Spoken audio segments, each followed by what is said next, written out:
বুঝলাম। তাহলে একটা কথা কত, বিয়ে করতে ভয় লাগে এই কথা তুমি সবাইরে কয়ে বেড়াছো কেন? এই কথার মানে কি? হ্যাঁ, সেটা আমি কয়েছি। আমি সেটা কয়েছি আমার এই জন্ম তো কি মায়ের জন্য। মানে? হ্যাঁ ভাইজান, আমার বাপ যখন মারা যায়, এই আমার মা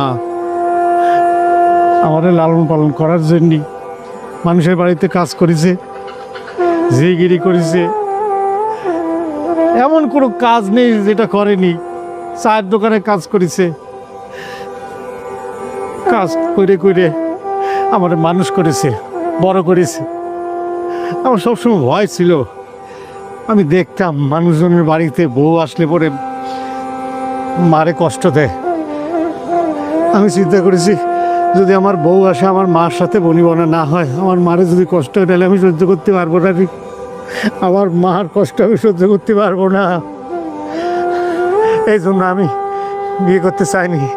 আমার বিয়ের কথা শুনলেই ভয় লাগিছে। আমি সব সহ্য করতে পারবো, আমার মার কষ্ট আমি সহ্য করতে পারবো না। এই দুনিয়াতে আমার মা ছাড়া যে কেউ নেই। কাকা তুমি মন খারাপ করো না, এই যে আমি তোমার সাথে আছি। আমিও। মন খারাপ করিস নে বাপ, সব ঠিক হয়ে যাবে। বৌমা তুমি ঘরে যাও, এই সোনার সংসারটা তুমি ভাঙো না বৌমা। আম্মা আমি এই সংসারে ভাঙবো না, আমি আপনারে নিয়ে আর ওরে নিয়ে ভালো থাকতে চাই।